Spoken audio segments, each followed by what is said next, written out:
All right, it's loading. I like to vogue on my interviews before we get started. I love Vogue. All right, I think we should be live. All right, so happy Monday, folks, and welcome to episode 38 of School TV, our weekly dose of inspiration for your Monday mojo and mindset reset for the week ahead.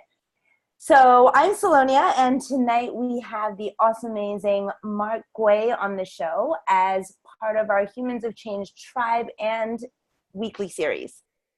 So a quick introduction to Mark, and thanks so much for being here.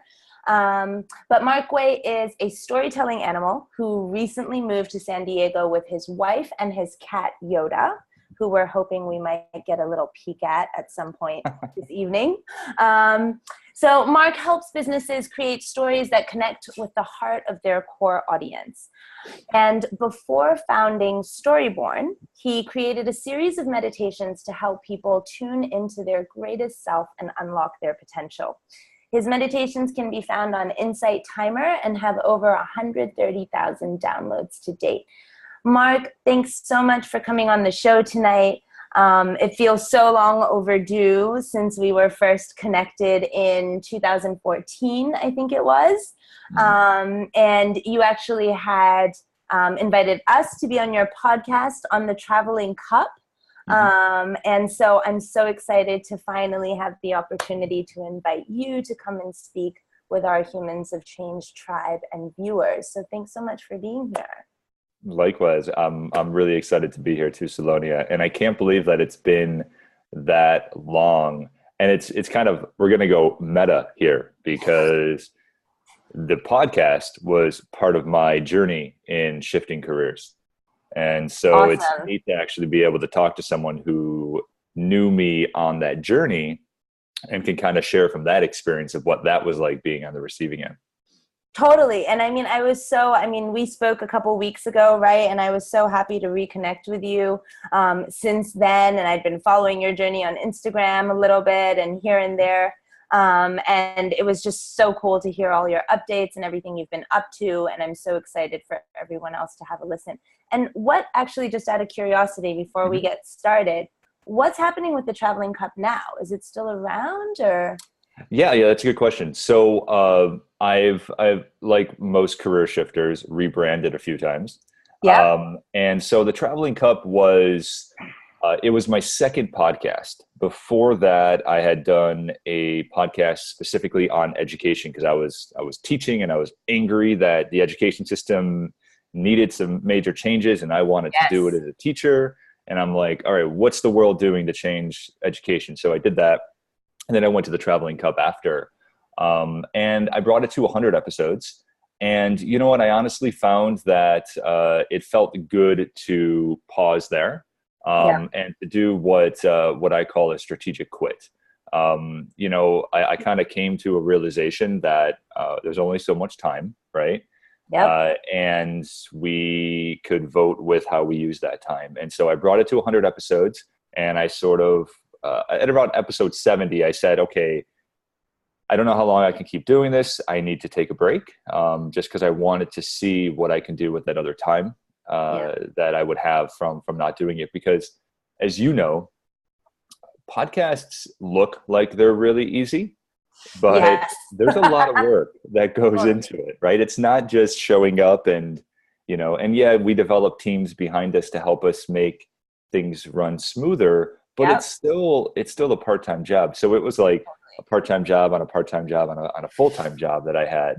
And so 100 felt like a good place. And it has been. It's a perfect place that I sort of look at it as I have 100 episodes right there to help social entrepreneurs transform the world.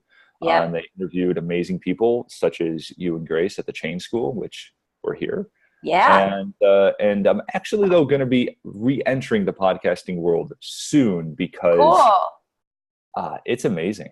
I love podcasting. And just like I think you've discovered as well, like having these deep, meaningful, human-centered conversations across the world. I mean, you're it's nighttime for you. It's, I'm watching the sunrise here. Yeah.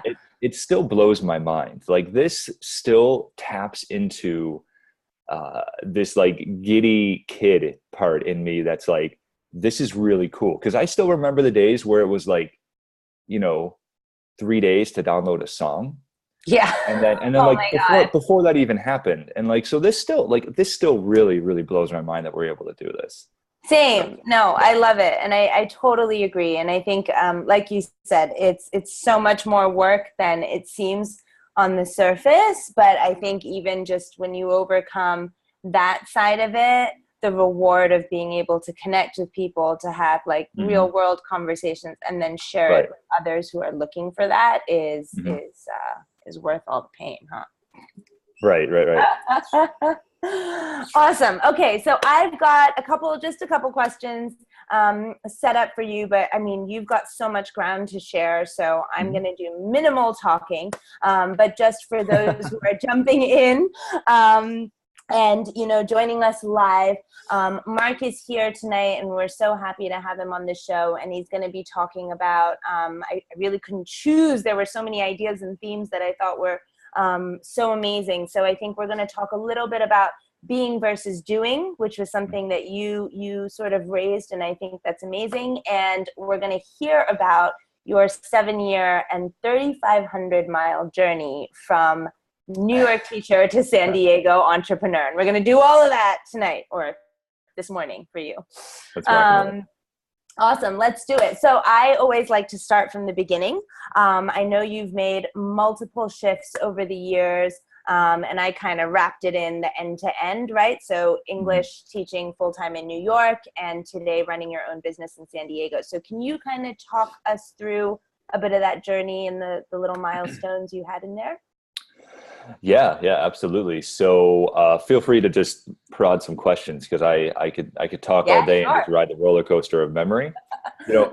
I want to pause for a second and say that I my whole life I have loved reading biographies about people, right? And and right now I'm reading Einstein's by Walter Isaacson. Cool. And I love looking at biographies because you could encapsulate so much in just a few sentences. So like right there, you said 7-year, 3,500-mile journey. And that was 7 years, and that was something that really helped me out, actually, reading biographies. And this is actually something that I've been doing since I was a child and I could first read, because it helped me transcend from where I was as a child. Seeing that biographers were able to take these massive successes that took years to take in just a few sentences sort of helped me see that if I was going through any sort of struggles, that this was just going to be part of the narrative, right? That if I just kept my optimism, if I just kept learning, if I just kept creating, if I just kept pushing forward, that any struggles that I was going through eventually would just be part of this, this 2 to 3 sentence beautiful narrative that someone would share. But I knew that it was way more than those 2 to 3 sentences, right? Totally. And and so that lesson, actually tying into what we're talking about today, I think was one of the most beneficial. And I'm trying to think. I mean, quite honestly, if you look at anyone that was super successful and you like chart off these, these are the 5 things that they did, and you're like, oh my God, how am I ever going to do this? How am I ever going to do all this stuff? You realize that it's actually small steps, big change, right? That Absolutely. These are things that add up. So I'll start off, I guess, chronologically. I was in New York. I was that kid, though, in college. I'm the first one of my family to graduate high school, first one of my family to go to college, master's, that whole track. Smarty pants. Yeah, I guess so. I mean, I was definitely not an A student by any means whatsoever, but I've always loved. My mother taught me since I was a child that education is the most important thing, and education can be the tool, can be like that secret tool that you have to do whatever you wish to do in your life. And so I've sort of had that worldview since I was a child, and I think that's helped me out a lot. But in college, I was that guy that would be going into the career services center. Like, what do I do? What's my purpose? Like, and so I came in as an actor because I, went the whole acting route, and I loved that, and that was great. And then, I come from a lower income family. And so I looked at the IRS, I guess, reporting for what someone who called themselves an actor made for the year. It was like $7,000 a year. And I thought to myself, you know what? I've been the route where I have $40 in my bank account. What do I do? And I saw that stress, and I didn't want to do that. Yep. And so I went to geology. I went to marine biology. I moved to Hawaii. I then eventually I graduated with anthropology and English because I love culture.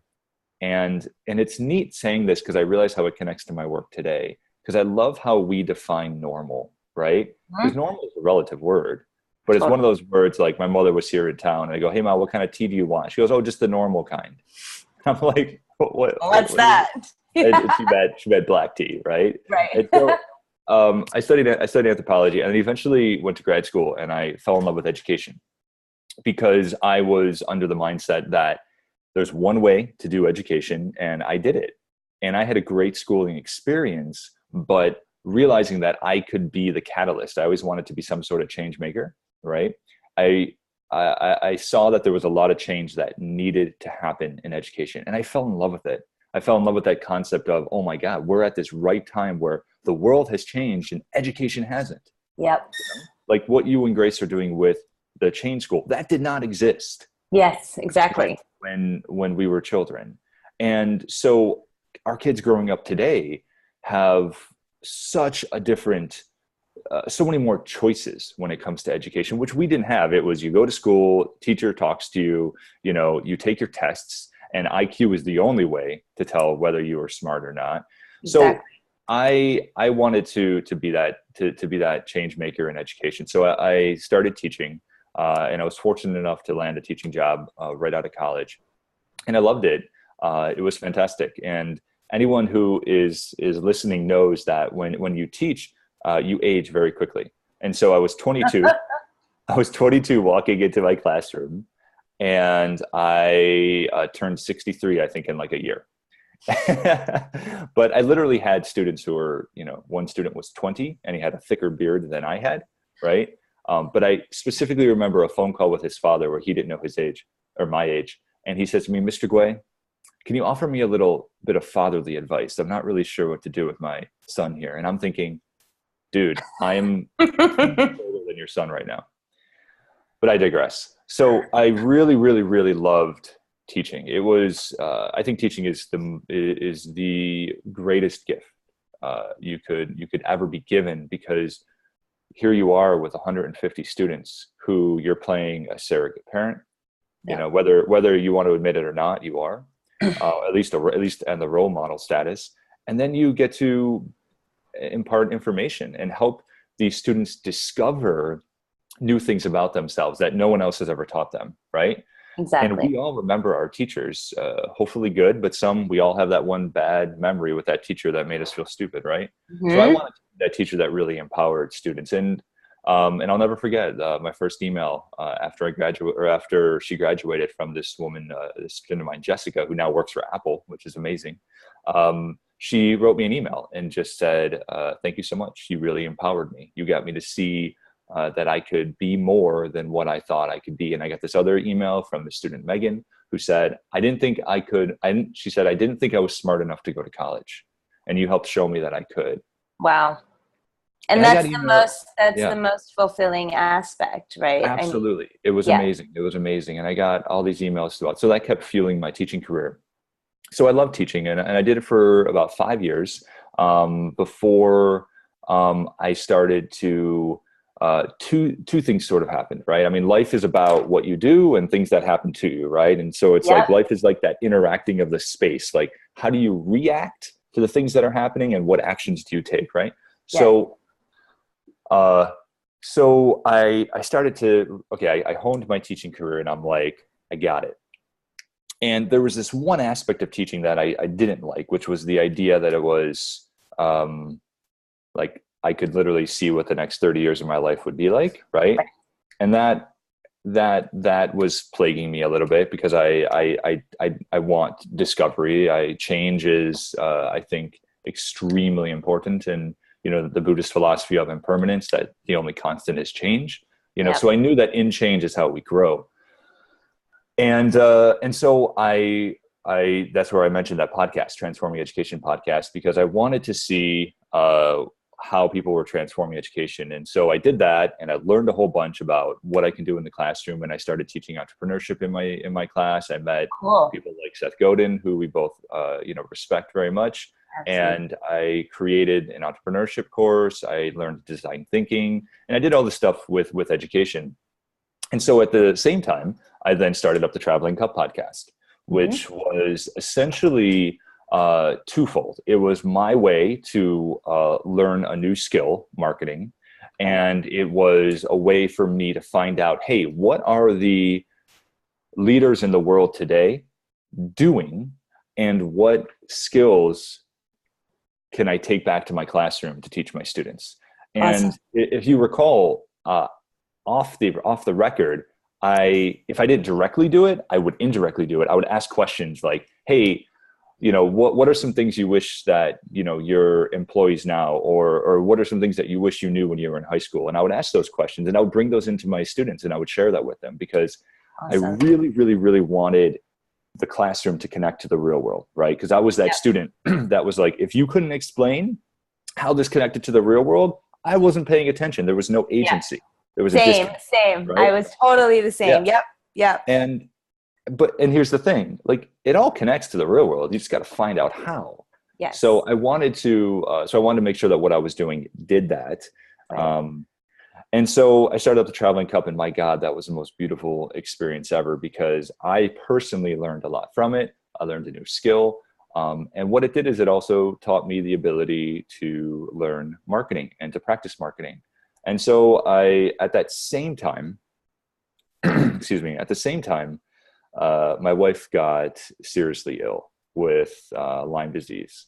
Right. And so it was the worst of times and the best of times, right? Or the best of times and worst of times. Like, there was all this amazingness happening here in my career growth. And then, my wife and I got married, and it was all like, oh my gosh, like, we're creating the magic. Like, this is so great. And then out of nowhere, that impermanence comes in, and next thing we know is we're on our honeymoon, and she gets really ill. And then it's like, 5 doctor's visits, $150,000 of medical debt, being told by one doctor literally that she's just going to have to learn to deal with being disabled her whole life and in a wheelchair. And it was a crazy journey.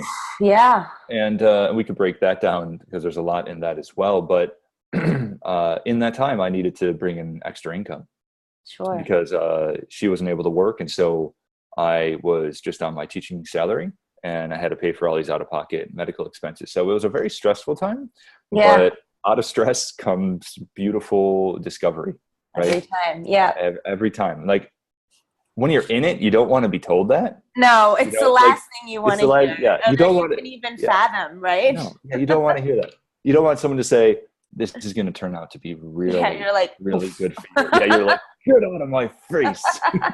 So I picked up a few marketing clients, and I started practicing, and I wrote an ebook. I created some meditations because they personally really helped me.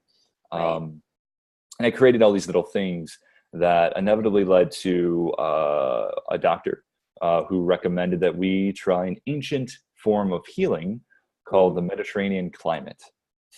And so we sort of looked at them, and as I say it now, I could see a lot of people rolling their eyes and being like, "Oh, really?"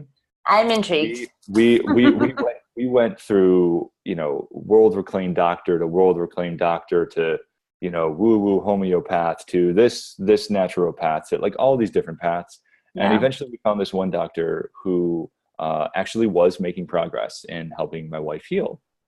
And he recommended, he was a doctor that treats symptoms, right? So it's not like you have this disease. It was, here's what symptoms you have. Here are the root causes of them. We're going to, pull out these different nails.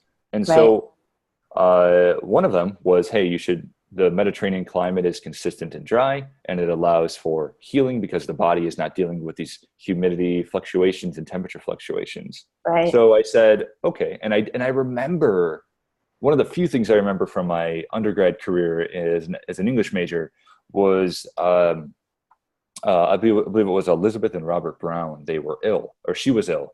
And back in England, one of the old, treatments, if you couldn't be cured, was you should probably just move to the healing airs of the Mediterranean Sea. And so people would go and move there, and there'd be this miraculous healing for some people, right? Wow. Well, he argued that it was actually the dry air and the consistent climate that allowed the body to stay in homeostasis more, because it wasn't dealing with the atmospheric pressures. And I was like, okay, actually this makes sense. Right. So I got us a place for the summer. We tested it out in San Diego, right? Because that's the Mediterranean climate here. And we tested it out for a summer. And I literally remember boarding the plane with wheelchair service, and not the most enjoyable flight. We landed in San Diego, pushing my wife in a wheelchair, and we're like, all right, let's do this. We land right in rush hour. And that's where I experienced real rush hour for the first time, because by God, it was, oh my gosh. And within a month, we were here for a month, and she went from wheelchair to walking on the beach. And that is unbelievable. I thought, oh my God, this is amazing. Wow.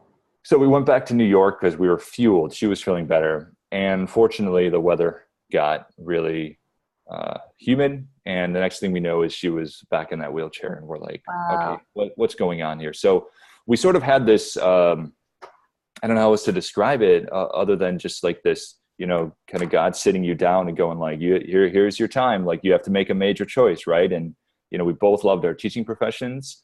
But we also knew that 3,500 miles away is where she was actually able to live. And so it was sort of this really, really difficult conundrum in that, here's where we have this safe choice. Teaching careers. We were in the retirement system. We both had steady paychecks. It was a lot, what a lot of people dream of, right? This, or rather maybe adults dream of for their children, like this safe career, right? Right. And we had that. And then we had the other option of moving to San Diego and charting these uncharted territory, right? These uncharted waters, sure. And figure out how we're going to bring in our money, what is, we have no family here. Like, there was just all this extra stuff. Yeah. And, but we had a heart to heart, and we meditated on it. We tapped into source, and, we made the decision that, hey, we're going to go and do this. And I had such support from the school that I worked for. They were incredible. They were so kind. It taught me this beautiful lesson that this giant bureaucratic engine that I sort of grew to resent for its slow churning gears was actually full of beautiful, caring people that just really, really wanted the best for you. So that was really beautiful. Yeah. And so we moved to San Diego. At that point in time, I was fortunate to one of my clients that I was marketing for on the side had grown from my work, or at least part of my work. I don't want to say it was all my work, but had grown from the marketing work that we've done. Amazing. And they offered me a director of marketing position. Brilliant. And it was remote. So I could be anywhere. Of course it was. Yeah. So I said, okay, let's do it. And it was for an online school. I was still in education. So it was kind of taking these steps, right? I like to think that I'm this crazy explorer. Like, I'm just going to get a boat and I'm just going to go into the sea. And I'm actually a pretty safe guy when it comes to it. Like, I'm a rock climber, but I got a rope and I'm in indoor facility. Like, it's like, I'm not really that adventurous, I guess. So it was like small steps. It was like, here's my teaching career.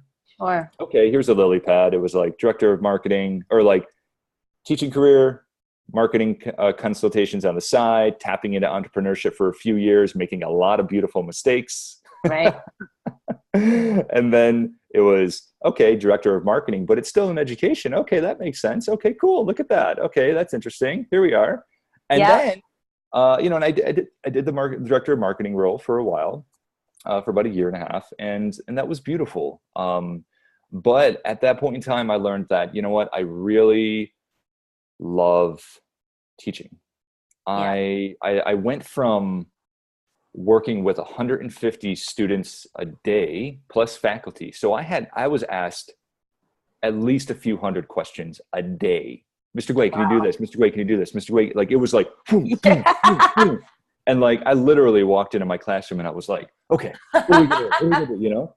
And then all of a sudden it came to this working remote from the computer role where it was like, Right. Huge you know, change. like really Yeah. quiet, and like here I am on my computer, and it was like, okay, cool. Like I'm behind the computer. Like and then I could create my own schedule, which is amazing, Right. but it means that you actually need to figure out when the heck you're going to sign off of work. And like, you know what I mean? Any Totally. entrepreneur that's listening to that knows that like pretty quickly you could find yourself working 80 hours a week, burned out and going like, why am I not happy? Yeah. Right? I don't know So what you're talking about. you're good at setting boundaries, and that's what we have to do, right? So yeah, so I ended up here in San Diego. My wife and I are here now, and I stepped out of my role as director of marketing, turned back to working one-on-one with clients, and then doing what I love doing most, which is teaching. I love working with people. I love managing the energy of the classroom. I love helping people to discover or have those aha moments where Sure. they realize that they can do something, Yep. and then B, they actually have a new skill that they have in their life. And now I'm working with adults, and it's really interesting because adults are actually, I think, harder than kids because we're so full of this is how you do it, Totally. or even worse, this is what I'm good at. I want to go over here Yeah. because this right here is the beginner's mind. And Exactly. the beginner's mind sounds fun. Like Buddhists love to like talk about enter the beginner's mind, all that, because it's just, it's your place of curiosity. It's your place of discovery. It's a place where you get to see the uncurling of a leaf. And by God, isn't that beautiful? Yeah. And we're like, yeah, it is. But it also makes us look stupid. Right. We don't like to look stupid, right? No. We don't. No. We don't want to say, I don't know. We don't want to Right, ask for help. We don't want to, yeah. right. So and now this is my latest venture is creating storytelling workshops for businesses, and it's beautiful. Amazing. And the story is beautiful. I mean, what a journey. And thank you so much for breaking it down and sharing that. It's absolutely incredible and so inspiring how you moved from one to the other. And I was just scribbling some notes. I think so much of what you shared, and I think this is what fascinates me, or part of what I love so much about Change School TV and connecting with so many people with so many stories is even with such different I guess details, right, and contexts and situations and triggers, there's so many common discoveries and commonalities within the very different journeys that I find. And so, I just jotted down a couple of things. Like one thing you talked about, biographies, it resonates so much Mm-hmm. because, Yes. even when we work with people to help them carve their career paths, something we always do is like, who are your heroes, and go study them, right? What were the difficult Right. moments they went through and how did they overcome them, right? Right. And you Absolutely. can draw so much from that. And you talk about changing education. I mean, obviously, we could talk about that forever, right? And I actually just posted an article this morning, which I'm going to tag you in later, which talks all about, where education has failed us and where are the opportunities to rebuild that, right? Right. There's a lot of people that are making the changes. It's really Absolutely. yeah, it's beautiful, and I mean, I'm very optimistic about it. Yes. But it's just that a lot of us just working really hard to make it happen. Totally. I mean, there's so much to do, right? And I think the people in it are just excited for it to happen, right? Right. And so it's how do we push it? And learning by doing, I think, was a theme that you mentioned, which I think is so amazing. Mm-hmm. Like, I love that you moved into marketing because you wanted to learn it. And I think that's a message we always try to convey to people as well. And just, the signs, that's the last thing I want to say, which I think kind of just kept coming through is, call it woo, call it intention setting, call it whatever people prefer to refer to it as. But I think, like you said, there's things you consciously make a choice to do. There's ways you react. There's way you take proactive action, but then there's things that just happen around you, right? And a lot of that are always like little signals and signs, right? Like to say, like you were saying, right? Do we move to San Diego or not? What are the trade-offs? What is the choice we're making? And all the signs are there. Right. But it's like, will we listen, right? And overcome the fear behind it. So awesome. I love it. Now, I had another question here to follow up this, but I think you've kind of talked about it because, I really believe that it's so hard to connect the dots, especially when you're following this squiggly path, which is for many of us, our careers, right? And it's hard to connect the dots forward, right? We don't always know how to get to the next step. We don't know how to figure out what that is. And so it's always the beauty of hindsight is when you have 20/20 vision, right? So I think what you've said is that education has really, and teaching has really been kind of a solid common thread through everything you did. Right. But when you look back and reflect, like, was that kind of that driving force, that sense of purpose that was moving you forward on your journey? Were there other things as well, or? So the question is, how clear were you on that common thread and that sense of, what you wanted to do and what was driving you and getting you into each next career opportunity? Yeah, that's a great question. So I think underneath the whole story that I just talked about was also this intrinsic desire to understand life, and also the beyond the physical, right? Because I have always been spiritually curious, and so wanted to sort of figure out, like, why am I here? I mean, that was a question we always we ask as kids, and then we sort of stop asking. But it's a really great question. So the way that I sort of came to in my mind define it is that we're here to do one thing, and that's to create. I think that just like how we can create life, I also think that our greatest purpose is actually creating things, putting them out there, right? And I'm not saying everyone needs to be an entrepreneur, though that's certainly a part of it. But we all need to create something that only we can create. And what I mean by that is what you sort of just talked about, right? There's things that we are proactive about in our life, but then there's just things that just happen. Yeah. And it's in this space of being aware. And this is why meditation is so valuable these days, because meditation helps us be aware of what is going on. Yeah. It's in this space of these things are happening.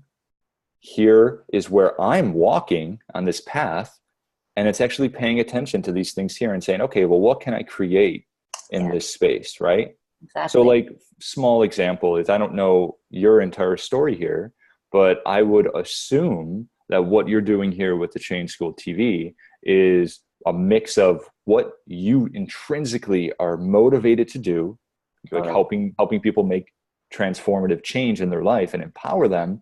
But also, there's this new technology out here that people are playing with in this weird wild west of education of how do we do education through a screen and wait, we could put it online? Yeah. Like, there's that whole new science that no one's completely figured out yet, and maybe no one ever will, because it is amorphous. Yep.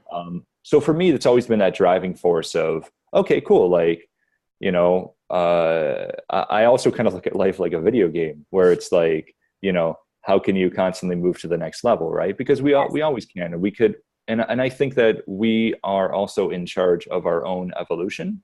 Yes. So yeah, you can learn a whole bunch of stuff, and that's your IQ, but then there's also EQ, which is, I think, a lot harder than IQ. Yep. Yeah. They can't teach you that in textbooks either. No, especially, I don't know if being a man makes it any harder or what, but it's It's the EQ, beautiful, beautiful roller coaster learning there. And then there's what I call SQ, your spiritual quotient as well. So there's like all these different depths of life. And like, Thoreau would say, soaking up the marrow of life. And so there's always been that part of me as well, which, I want to translate to my children as well. Just a thirst, a love, like a lot of bad stuff, a lot of really hard stuff happens in our lives, right? Like we get hurt. And especially if you really, really dive into, like if you really, really show up to life, you're going to get hurt. And that's okay. That's totally okay, because that's where we really learn. But it's in those moments that we really discover new aspects about ourselves, and we make those transformative changes, and we also give back to the world around us as well. So there's always been that sort of curve, or that sort of undercurrent to all the work that I've done. And I can talk a little bit about the meditations too, if you like. So Please. No, that was actually going to be my next question was, because you talked about it, and I'm curious to know about your practice and how it's helped you. Sure. So I could, this is definitely a whole thing on its own, because, but I'll quickly kind of sum it up. So when I was in college, I discovered meditation, and I discovered Buddhism. And so I practiced a Zen type of meditation called Zazen. And I might be mispronouncing that, but I don't believe I am. And so that is a very popular form of meditation that most Westerners that's what they think of when they think of meditation. And it's called the art of non-thinking. And it's essentially, you look at a spot, you have focus, yogis call it drishti. Sure. And you breathe in, breathe out. And sometimes you do counting, inhale 1, exhale 2, up to 10, then back down to 1. Right. Or eventually it's the whole of just the breath. And where the mind, the monkey mind, right, you become a witness to it. And so I started practicing that when I was in Hawaii in undergrad, college. And that was amazing. And that helped me focus. It also helped me not be attached to the stressors that I had in my life. And there was some beautifully tragic stuff happening in my family life back home that I didn't have any control over. And so that form of meditation helped me stay steady in these crazy waves that were literally happening around me, because I would love to go to the beach where the surfers were, and I would sit on these lava rocks, and I would do this meditation. And I was just, and it was in the middle of nowhere. And so I would sit there on these rocks and, like this, and just breathe and just look at, and the surfers would be there in my periphery. And then out of nowhere, I'll never forget this. It was one of the most defining moments in my life. I became so still that eventually these crabs, the lava rocks, came to life, and all of these black crabs started walking around. Oh my God. And in my periphery, and like, I'm inside going like, oh my God, this is happening. But I'm like, focus. Yeah. Okay. Oh my God. And then they were like, and I remember too, I actually did like follow their, like I would look to the right and they would stop, like they were paying attention to my eyeballs. But meditation, like it did two things. It taught me focus, and it also taught me the concept of the witness, that no matter what's happening, you could always take a step outside, go meta, and you could sort of look at the whole thing. Like, what is this human body doing? What's going on in the world? How am I reacting to it? And that sort of meta allowed me not to be caught in my emotion. Yeah. That said, you need to tap into the emotion as well. You don't just want to bypass it, but that original form of meditation helped me do that, helped me focus. So, but eventually what was interesting is, I got into yoga. I was a competitive triathlete, and I blew up my ankles, and I turned to yoga for rehabilitation, and I started practicing a lot of yoga. And I went on this retreat to Costa Rica, and this woman had said to me, I was doing a lot of writing as well about my own personal discoveries and what meditation was doing for me. And she said, you sound a lot like Wayne Dyer. And I said, oh, cool. Who's that? Can you introduce me to him? And he had just passed away. And so, unfortunately, I was never able to interview this man.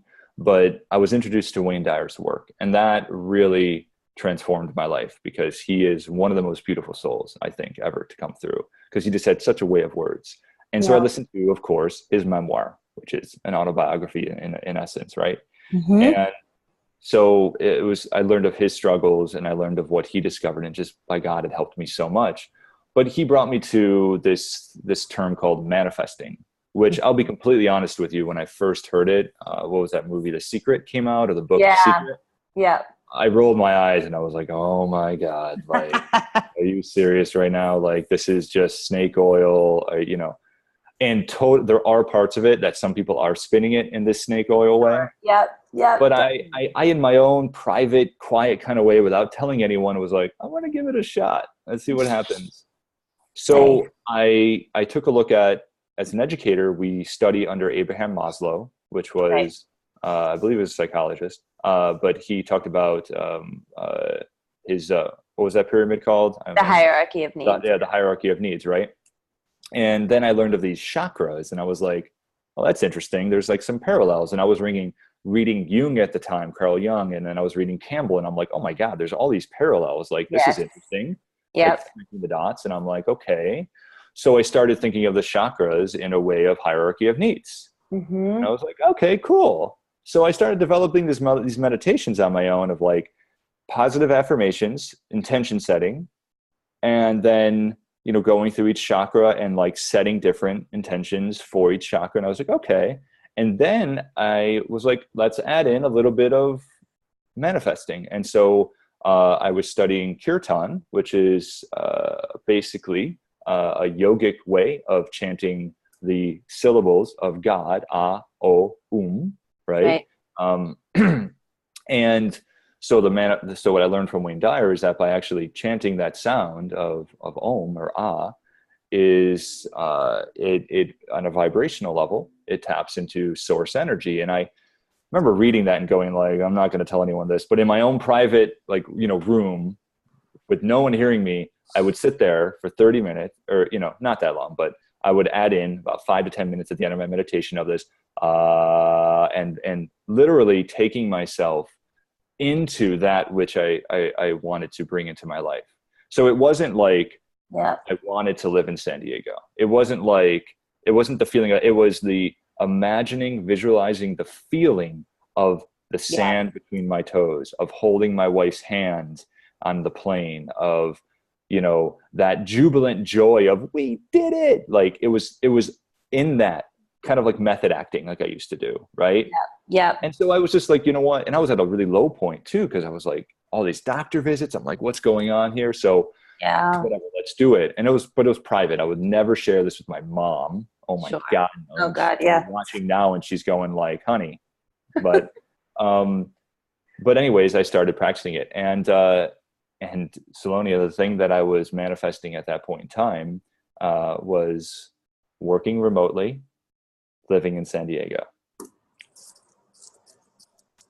I believe it. I totally, and this is the thing, like, I totally resonate with everything you're saying. And it's one of those things, like you said, right? Like, I mean, there's things we can know on an intellectual level, even if we're assuming we're open enough to taking it in. But then there's things that you only really know because you try it and you experience it firsthand. And I think manifesting is totally one of those things. And it's just like, you can talk about it, and to the discerning person, yes, the reaction is always like eye roll and, okay, it's a little bit too woo. But, I myself had recently gone through such a similar thing. And I always say, like, I've never been one to be able to say, okay, this is where I want to be in 3 years, or this is what I want to achieve in 3 to 5 years. But when I was taught to look at it very differently and to ask myself, okay, what do you want to feel, right? How do you want to feel? How would you, like you said, right? Sand between your toes, all those things. When you can connect with that feeling and that desire, then I think things start to happen, right? The opportunities become available to you. And I mean, you're just another sort of proof point, right? That here you are doing exactly what you were trying to manifest then. Well, right? so like to even give some concrete Yeah, examples, please. Yeah. to connect back to the whole arc of the journey that I had mentioned Yeah. earlier. When I was doing those meditations and the manifestation meditations in the morning, this is before I had created them. Uh, Little things would happen, right? So, one small example, at that same time that the doctor was recommending, hey, you should check out the San Diego climate for this Mediterranean healing climate. At that same time, my bank account did not allow me to go rent a house for a summer in San Right. Diego. That's kind of what people, I think I noticed, assume like, oh, here's a guy who dropped $10,000 Right. to go fly out to rent a house for a month or, a month and a half in San Diego. No, at that point in time, a client of mine that I was doing marketing for had decided that he was going to rent a townhouse in Kauai with his wife. Oh. And guess where his other house lived? In San Diego. And he said, if you want to experience the summer in San Diego, feel free to use the house. Free house. Yeah. And it was one of those moments where I was Stunning. just like I remember it was one of those moments where I remember sort of sitting down and like, like when you kind of go to a hotel, you like sometimes, I don't know, these I do, I sort of wonder like, are there cameras? Like I get a little weirded out sometimes. Like I'm like looking around, like just making sure, and, That's hilarious. and so here I am, like one of those moments where I sit down and I'm like Truman Show, and I'm like looking around. I was just like, but at the same time, it brought me back to what I call God consciousness, like really, and Wayne Dyer called tap to source, like however you Right. define it. Like it really, really brought me home to that we are a spirit having a bodily experience, and they're both beautiful. And there's this connection. We're not just flesh and blood, we're also spirit.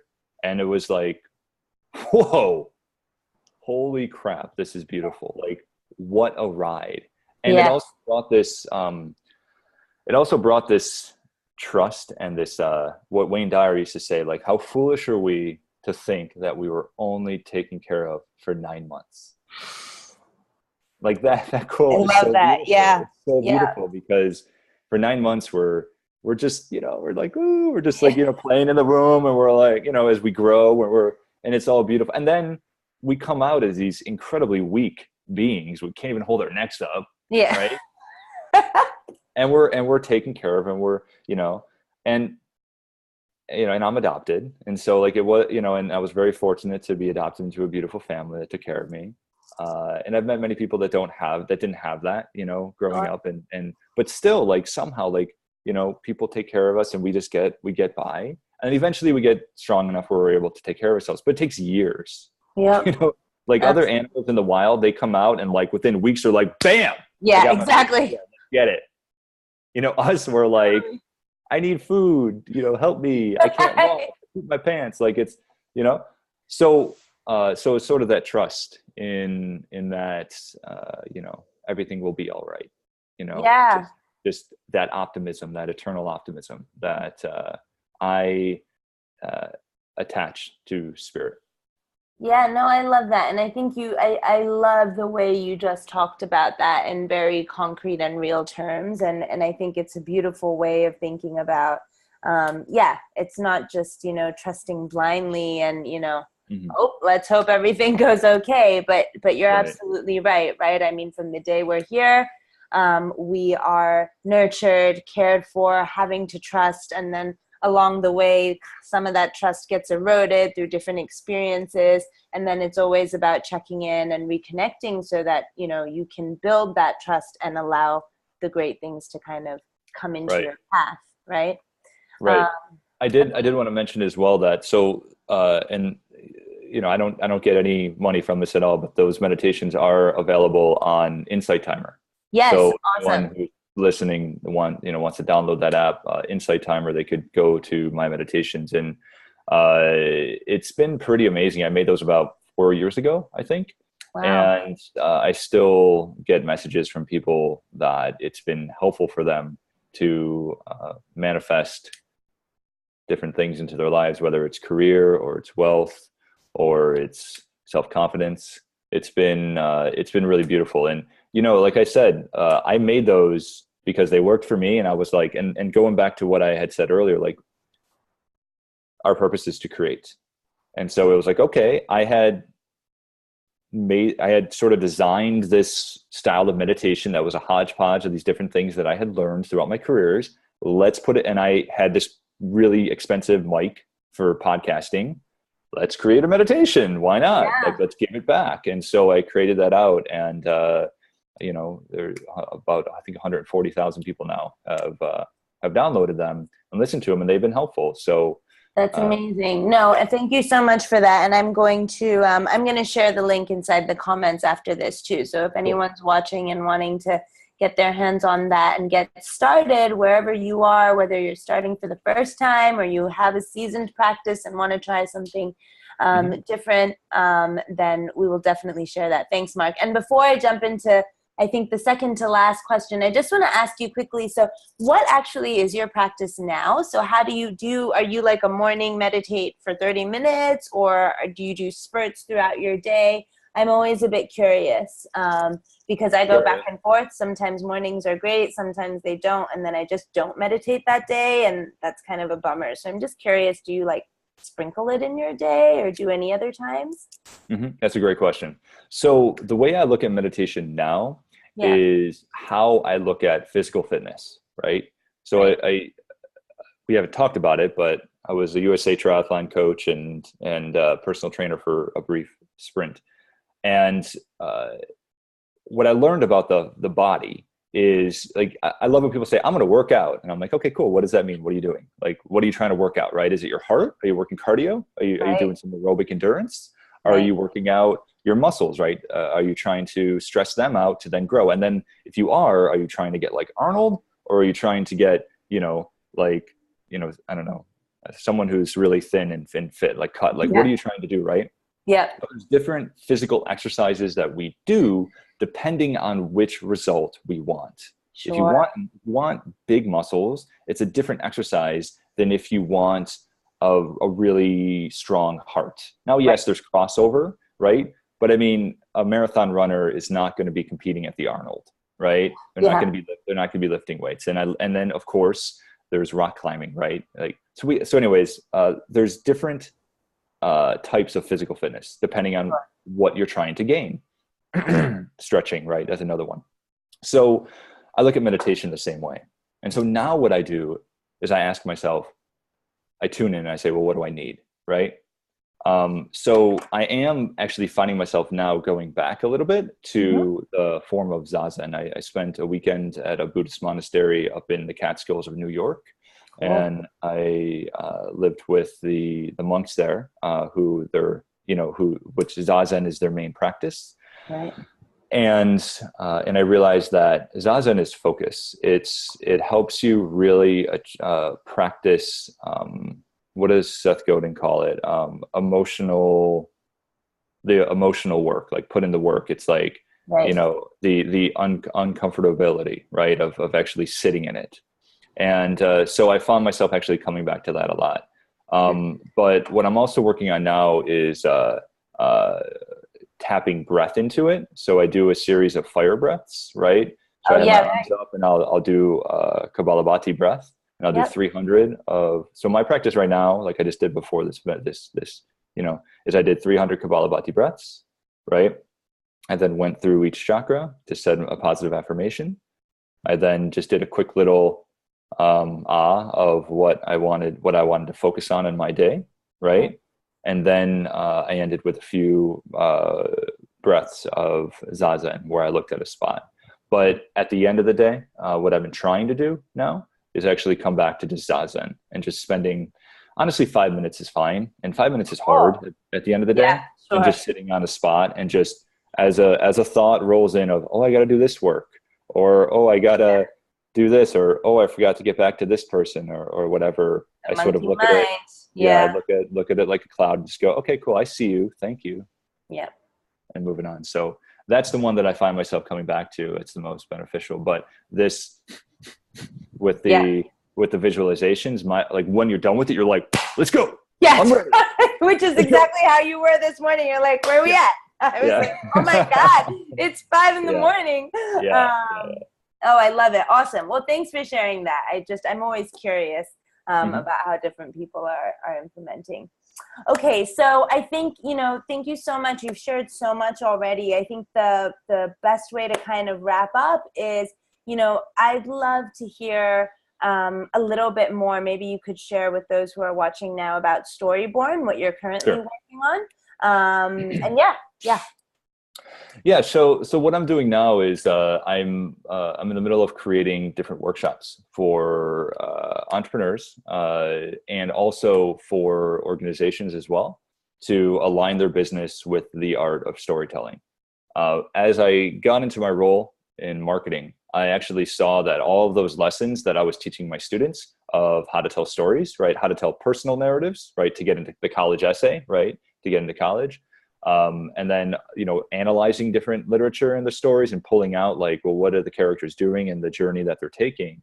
And then the Joseph Campbell's hero's journey, I was like, and all of a sudden I got to marketing and I was like, marketing is storytelling.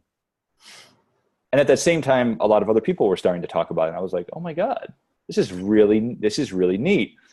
And then I studied the neuroscience of storytelling and I discovered that, okay, cool. So when when there's a stressful scene in the movie, cortisol increases. That's our stress hormone, right? Like that's like the, oh crap, what's going to happen, right? Yeah. It's like the, and we're like, what's going on? Yep. And then we see the person like run up the stairs, and then that's where oxytocin is high because we're like, are they going to survive? Or is this person going to get through this journey? Or are they going to, is Frodo going to find the ring? Like it's that oxytocin. And it's also what I call the Netflix binging hormone. Right. It's the like, I got 2 hours. I'm going to sit here and watch every episode until I actually got to go because I need to know what happens. Right. Totally. And then of course, once there's a resolution, because all stories have character, struggle, resolution. Right. Mm-hmm. So that resolution, if it goes the way we want to, it releases dopamine. Right. And dopamine is that, happy. And it's those happy hormones. And those are obviously the best ones that businesses want to tell. Right? Yes, exactly. because what you do is you help the customer relate to the character. Yep. You help tell the story that is relatable, a struggle that is relatable on a human-centered level, right? Yeah. And then you offer a resolution. And that's where the business kind of fits in, right? The business is that resolution that helps the character, the customer, become the hero that they want to be, right? So what I'm playing with now is I've done a couple things where I've helped creating workshops for origin stories, helping people. I created a map to help them do that. Same thing with employee connection stories, and same thing with customer success stories. But right now, what I'm working on, and I find the most fascinating, and it's the most complex, which is kind of cool. It's a challenge for me, is taking a look at the big picture, the brand story. Like, what are the signals that you're sending, right? And the way I'm looking at it now, and this is kind of the first time I'm sharing this on air, is I'm looking at our generation in particular. I think looks at businesses differently, and I think that they look at businesses as they choose businesses that align with their values. Yes, and so much so that they help them create the world that they want to live in. So let's give an example here. Patagonia is doing this extremely well, right? Yeah. They have tapped into not only telling customer success stories and employee connection stories and origin stories, right? They created a documentary and a book that talks about how it came to be so that you identify with those people, but they're also telling a brand story that helps create the future that people want to live in. People like me, because I do love Patagonia, want to live in, right? I want to live in a world where we are conscious about the animals that we're using for the warmth that we're providing for ourselves. I want to live in a world where people are paid a fair share for the clothes that they make for us, right? I want to live in a world that considers the planet over $1. Yep. Right? And so a lot of companies, I think the ones that are the most successful are doing that. And the way I see it is that's connecting on the heart level. Because when you do that, you create what some people are calling irrational customer loyalty, right? And also employee connection. Like they're part of something. And if there's one thing that people want, it's to be a part of something. I mean, that's why Facebook is Facebook, right? Like we want to be connected. So what I see now as far as the brand story is a business has a vision of this is the world that, you know, we want to create. And it's helping customers become the heroes to then make that vision come to life, right? Amazing. So that's what I'm playing with at the moment. And it's a lot of fun. I love it. I'm sure it must be. I mean, it's so fascinating. And again, I think, you know, and maybe it's just how my brain works is sometimes, you know, I hear these things and I'm always drawing parallels in the back of my mind. And even what you're talking about with origin stories and brand stories, it's so similar to the work that we do with people who are trying to carve their career paths, right? Because it is that. How do you look back and tell the origin story? And then how do you look ahead and go, what is that world and what is that identity that you want to create for yourself? What could the future look like? And then how do you build your own brand around it? So I love it. I just love it. Yeah. Well, what I think you all are doing at the Shane School, the way I see it, is you're creating a world where people can choose themselves. Like, you know, a lot of people, myself included, when I grew up, and I saw this in my students, like going back to those emails that I received from them when they left my class, is people, you know, like to put people in boxes. We need to do that to understand. Yeah. But what's happening is Carol Dweck writes about this in her book Mindset, right? Is we sort of have this closed mindset of like, this is who I am. This is what I do, right? Yep. Like Exactly. I am this IQ. I am smart in this. I am not smart in that. These are the jobs that I can do. This is how much money I can make. And that's the funny one, is we all have this internal narrative of like, I'm comfortable making this amount to this amount. But if I make above that, I get uncomfortable. And, you know, so it's like neat. We have these identities, these narratives that we tell ourselves, right? Yep. What I think you're doing is you're creating this world where people get to pop that and they get to break outside of that. And they get to actually live their essential self. And by that, I mean actually create a sustainable groundwork to allow themselves to be their essential self, because we are living in this capitalist world, and capitalism is beautiful, but conscious capitalism, right? We need to actually create a space where people are having an exchange, because dollars are just an exchange. Exactly. But where someone is actually able to be authentic, they're able to create work. And I see it as this future of when we're actually able to have that exchange with something that we actually are proud of and we love to do, and it energizes us. I mean, look at the ripple effect. Totally. It's amazing. It's so amazing. People are happy. People are fulfilled. My God, I can't think of a better future than that. No, exactly. And, you know, and that energy only then spreads as well. Right. And that's why I think even with our Humans of Change and the likes of you to come on and share these stories, it's all about, you know, getting that message, sharing those experiences, and enabling and inspiring more people to go on that journey for themselves, you know, because like you said, imagine what the world could look like if, you know, everyone felt empowered and enabled to do that. So amazing. I love it. So I think just to wrap us up, I mean, you've shared, I was going to ask you all kinds of things around quotes and resources and books and tips, and you've shared it all. So I've just been scribbling away. And I'm going to share all of that in the comments as we always do. But I think a nice way to kind of wrap us up is maybe, you know, could you share with you know, whoever's watching now, you know, what was in your mind when you were thinking about this being versus doing? I think so much of what you've talked about today all kind of, in a sense, wraps under this beautiful umbrella, but maybe that'd be a really good way for you to kind of put together all the big takeaways from everything you've shared. That's a great question. So, and that is a big aha moment that I've had in the last year. And I distinctly remember sitting on a patio, which is right over there, where I was reading this beautiful book by Ken Wilber called Grace and Grit. And his wife was dying from cancer, and she had this revelation where she had stressed her whole life.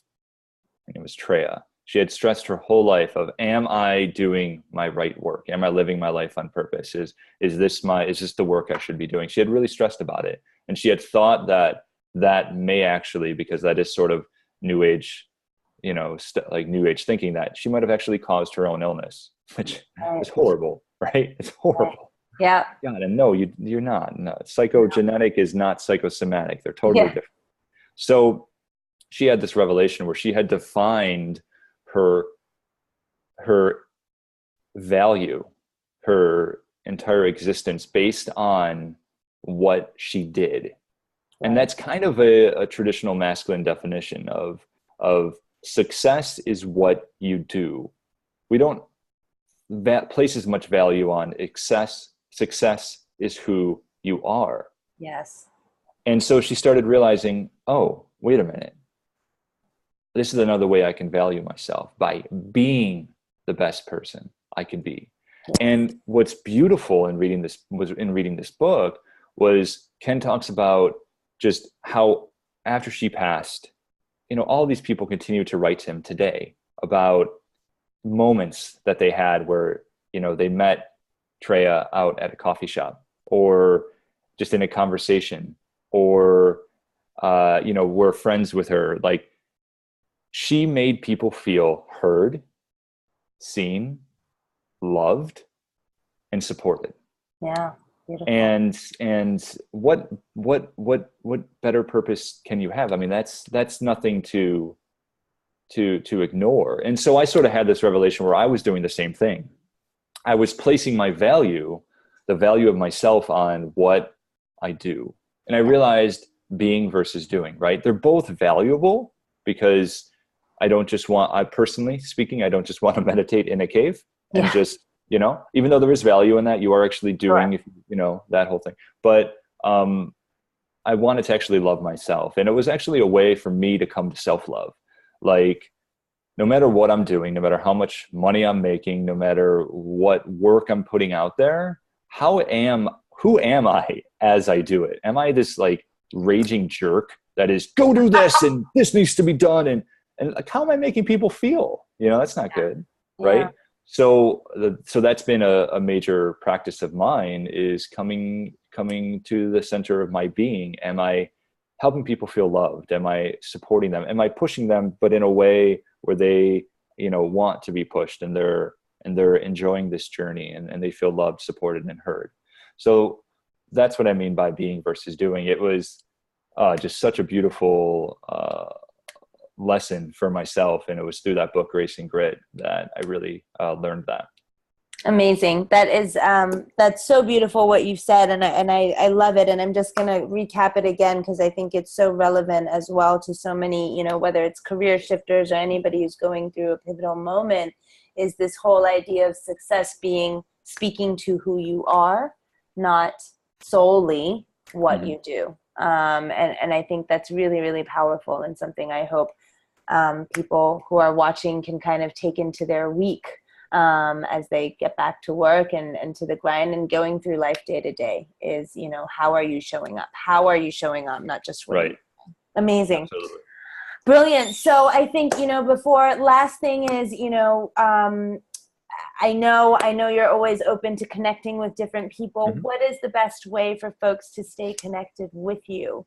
I've got your contact details. I'll put it down, but maybe if you could just shout it out now for those who are watching. Yeah. So the best way definitely to stay in touch with me and my life's work is to head to my homepage. So it's markwguay.me. And I do have a newsletter sign up there that I don't have a continuous newsletter going at the moment, but when I do put out new work, I'll send out an email blast and let people know about any new meditations that I create or any other workshops that I'm creating at the moment. So awesome. markwguay.me is definitely the best place. And I am on Twitter and Instagram and on Facebook, obviously, but I will admit, I'm now that most of my work is on social media, I find that I actually personally need to need to not be on social media as I much. hear you.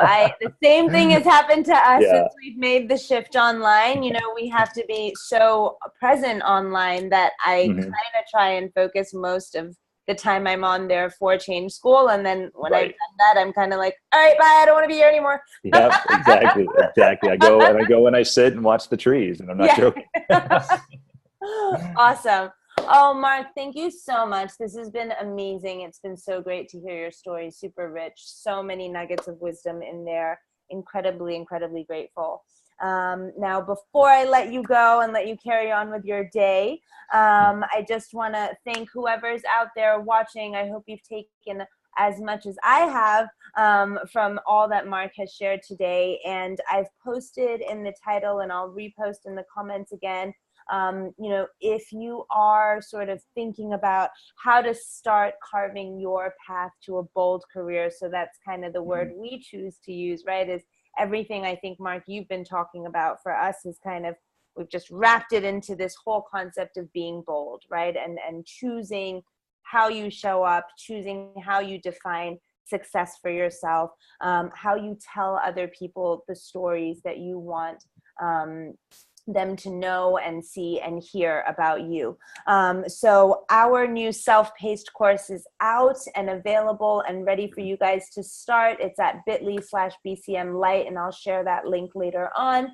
You've also got Mark's contact details. And, you know, we're hoping to continue bringing these amazing stories to you guys every Monday.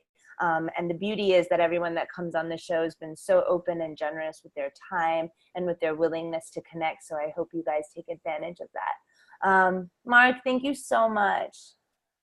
Thank you, Salonia. Thanks for the opportunity to share. I mean, this is beautiful. I loved what you and Grace have created for, you know, for many years now with the Chain School, but bringing it into the online space and connecting at this level, I think is going to have a far wider reach, and I'm really excited for it. Awesome. Thank you so much. Well, this has been great, and we'll keep in touch. And thanks to those of you watching. Have an awesome, amazing week ahead, and we'll see you next week. Thanks, Mark. Have a good one. You too, Salonia. All right, take care. Bye-bye. Bye.